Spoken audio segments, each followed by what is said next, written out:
Are you serious? Are you serious? Get some coffee. Calm down. All right. Well, the president of the United States is calling for North Korea to make a deal. Wow. Are you serious? Well, here's the story. In a lightning shift of tone, President Donald Trump abandoned his aggressive rhetoric. Folks, that's for now. Don't you see this is the art of the deal? He's building up, as we speak, the USS Nimitz, the USS Ronald Reagan, the USS Theodore Roosevelt are charging toward the region. 12 nuclear submarines are underwater, ready to go. Nuclear bombers are being prepared to be launched out of the military base there in Guam. Japan, he just met with, revving them up.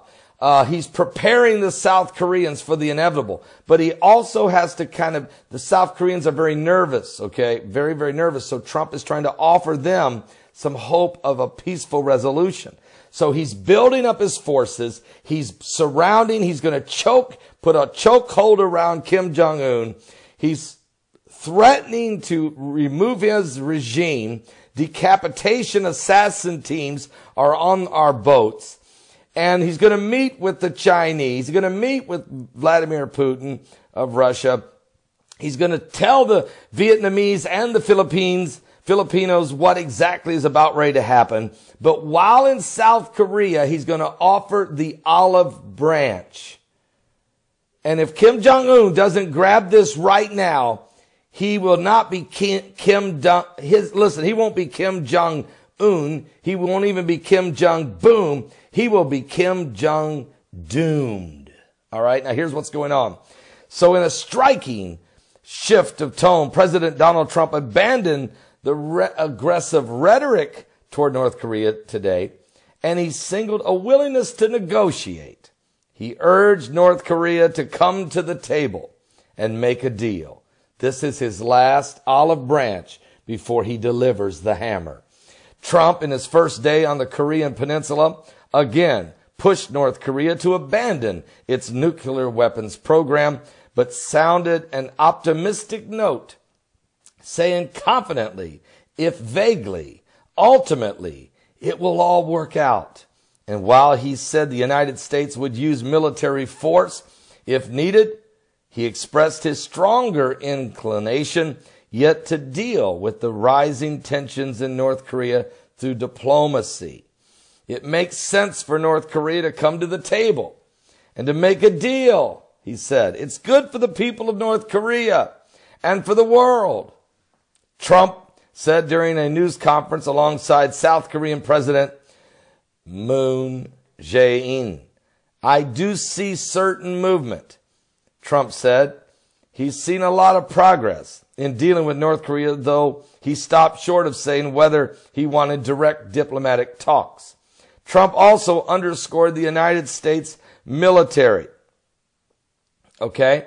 its options, and noting that 3 aircraft carrier groups and a nuclear submarine had been deployed in the region. But he said, we hope to God we never have to use the arsenal. Also at an evening banquet, Trump teased an exciting day tomorrow for many reasons. He said that people will find out, but he did not elaborate what that was. And during his first day in South Korea, President Trump at least temporarily lowered the temperature on his usually incendiary language about the North Koreans. There were no threats of unleashing fire and fury on North Korea. He doesn't have to. Folks, this is what the left doesn't understand. He didn't have to come in here and say anything on the first day into South Korea. His actions speak way louder than his words. He is surrounding North Korea with lethal, and I mean lethal, power. While he offers an olive branch, he's building the hammers all around him. And that, my friend, is how you negotiate. And with this going on, he didn't say anything about unleashing the fire and the fury. He didn't say anything about doing something to little Rocket Man. But he did decree the dictator is threatening millions and millions of lives. So needlessly, he said, and highlighted a central mission of his first lengthy Asian trip to enlist many nations in the region. See, here he goes, including China and Russia, to help cut off North Korea's economic lifeblood and to pressure it into giving up its nuclear program. Now, President Moon of South Korea, who has been eager to solidify a friendship with Donald Trump, said he hoped the president's visit would be a moment of inflection to the standoff with North Korea, and said that the two leaders had agreed to resolve the North Korean nuclear issue in a peaceful manner. That would bring permanent peace to the peninsula. Well, of course, everybody wants that. But how do you get Kim Jong-un to understand that? Does he believe he's invincible? I'm talking Kim Jong-un. Does he believe that he's a god like his grandfather and his father? Does he really truly believe he can stand up against the United States of America and come out of this thing alive? And is he willing to sacrifice his entire nation's livelihood? You completely sacrifice millions of people for his own demonically deranged ambitions?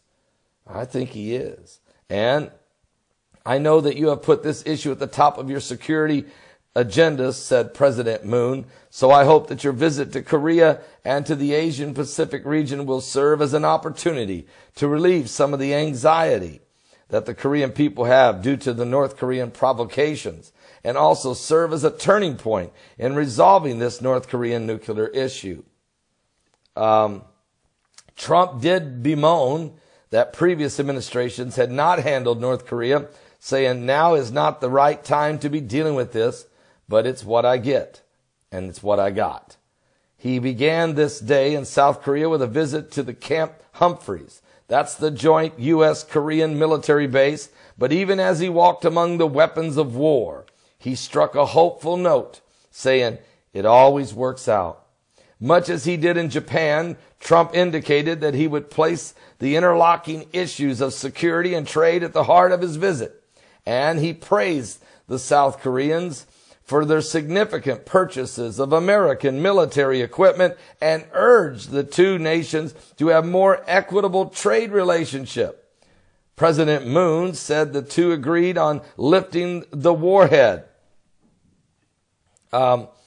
payload limits on South Korean ballistic missiles and cooperating on strengthening South Koreans' defense capabilities through the acquisition of a development of advanced weapons systems. South Korea is realizing they better arm up. And Trump also pushed the economic agenda, saying that the current U.S.-Korean trade agreement was not successful and was not very good for the United States. But he said that he had a terrific meeting scheduled on trade, adding, hopefully that'll start working out so that we can create lots of jobs in the United States, which is one of the very important reasons I'm here. At Camp Humphreys, Trump shook hands with American and Korean service members and sat with troops for lunch in a large mess hall. That's wonderful. He sat down and ate lunch with the troops. His visit was to intend to underscore the country's ties and South Korea's commitment to contributing to its own defense. But President Trump expected to skip the customary trip to the demilitarization zone separating North and South, a pilgrimage made by every U.S. president except one since Ronald Reagan, as the demonstration of solidarity with the South. So President Trump has not ruled out a military strike, folks. Sugar. He has not ruled out a military strike, but he has backed up his strong words about North Korea by sending a budget request to Capitol Hill for $4 billion of more support and additional efforts to detect and defend against North Koreans' use of ballistic missiles against the United States and its deployed forces and allies and partners. And Sugar's upset about something, so I'm going to check out what that is. Are you serious? Well, sometimes I think people's bark is a whole lot bigger than their bite. But in this case, Kim Jong-un better be careful, because Trump ain't playing. pray for peace. Pray for our men and women in uniform in South Asia. Give your life to Jesus Christ, because this is what Christ said would happen. Wars and rumors of wars. We're in the last days.